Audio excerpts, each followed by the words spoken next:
Et ben, je ne regarderai plus Zac Efron de la même façon.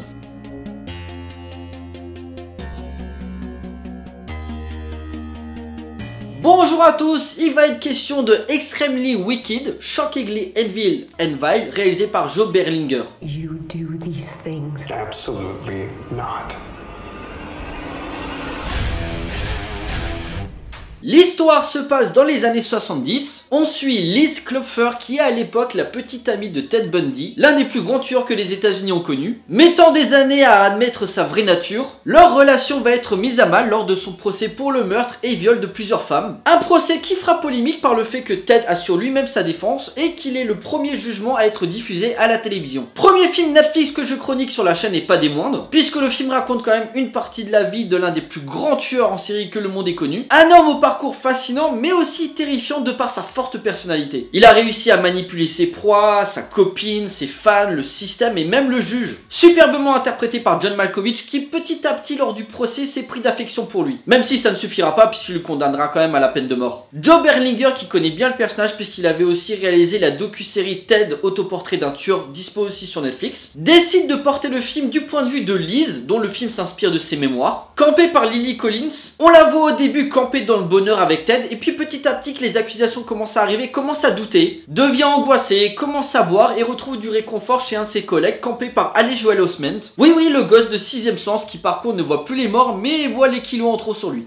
Je suis méchant. L'intrigue et la tension montent à un point qu'elle se fait une raison que Ted est bien le tueur, car il y a une idée de montrer à la base à travers ses yeux qui refusent de croire ce que disent les médias, et petit à petit que Ted commence à prendre du pouvoir sur elle. C'est lui qui devient le centre d'attention et qui prend le pas sur la narration, que ce soit son enfermement ou son procès. Et du coup, Liz apparaît au second plan en se mangeant tout le battage médiatique dans la gueule. Mais tout ceci ne serait pas accentué par l'acteur jouant Ted Bundy. En effet, Zac Efron était un choix intrigant mais payant. Il est Ted Bundy. Son pouvoir de séduction est indéniable, comment il manipule les gens. Derrière son beau sourire, se mettant en spectacle lors du procès en étant sûr de gagner, il arrive à saisir ses mimiques, sa façon de parler aussi. On le voit vraiment investi dans le rôle qui lui donnerait un plus à sa carrière. Parce que le truc c'est que Zac Efron, comme Kristen Stewart, Robert Pattinson ou encore Dakota Johnson, on les a connus à travers des sagas un peu décriées, que ce soit Twilight, 50 nuances degrés et pour Zac Efron, High School Musical. Sauf que ces acteurs, après ces sagas, ont su trouver les bons projets pour montrer que ce sont des super acteurs. Robert Pattinson, il avait joué dans Cosmopolis ou Maps to the Stars. Le mec, il a tourné chez Cronenberg. Kristen Stewart a fait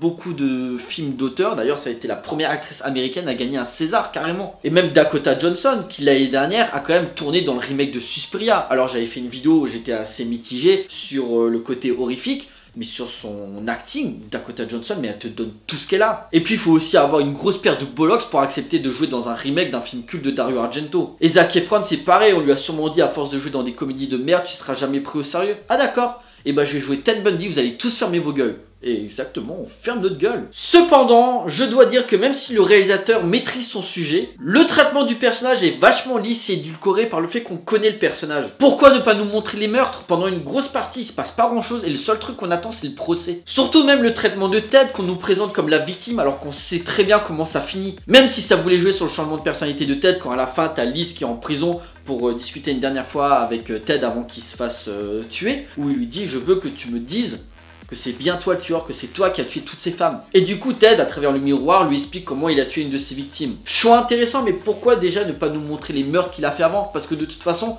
on sait que c'est lui. Il y a une volonté de coller à la réalité en filmant certaines scènes, notamment celle du procès, via la caméra utilisée pour filmer le procès. Une sorte d'idée de film dans le film plutôt bien trouvé pour donner un aspect docu à l'œuvre. Même le titre du film, c'est quand le juge avait fait un discours après avoir donné la peine de mort à Ted, où il disait que voilà, il le respectait et qu'il avait très bien géré sa défense tout seul. Mais le problème c'est que oui, l'histoire se suit assez facilement, mais finalement comparé aux autres œuvres qui ont déjà traité le personnage, on n'apprend rien de plus qu'on ne sait déjà. Je connaissais un peu le mec, j'ai fait mes recherches avant de voir le film, mais force est de constater que le réalisateur s'occupe du strict minimum. Pourquoi cette partie de sa vie que l'on connaît déjà puisque très médiatisée? Pourquoi avoir zappé plein de passages qui auraient pu apporter des éclaircissements sur la personnalité terrifiante de Ted? T'as un éclatement dans la narration. Comme j'ai dit, c'est filmé à la base du point de vue de Liz pour bifurquer vers Ted, sauf que t'en fais rien de choquant, ni même perturbant, alors que je rappelle qu'on est censé suivre un monstre, un tueur de femmes. Dans le même style, allez regarder C'est arrivé près de chez vous ou Henri, portrait d'un serial killer. killer. Là vous allez voir de vrais psychopathes et avoir des œuvres bien vénères et noires qui arrivent à transcender la thématique du serial killer. Parce que là, désolé, c'est trop gentillé. En conclusion, Extremely Wicked, Shockingly Evil... Oh putain, il a vraiment un nom de merde ce film. En conclusion, Extremely Wicked, Shockingly Evil and Vile est un film qui se laisse regarder. Si vous connaissez pas Ted Bundy, bah allez le voir, vous allez apprendre des trucs. Mais si vous êtes un minimum documenté sur le mec, bah vous allez rien apprendre de nouveau. Un téléfilm de luxe qui vaut surtout pour son casting, Zac Efron en tête, John Malkovich, Lily Collins, Haley Joel Osment et même Jim Parsons. Oui, Sheldon de Big Bang Theory qui joue le maître qui veut tout faire pour que Ted aille en prison durant le procès.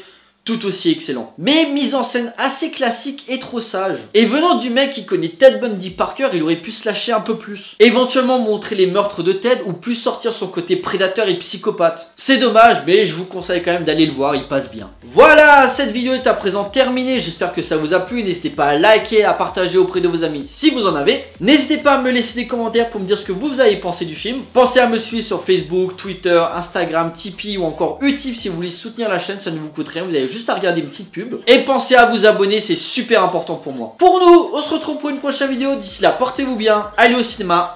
Ciao.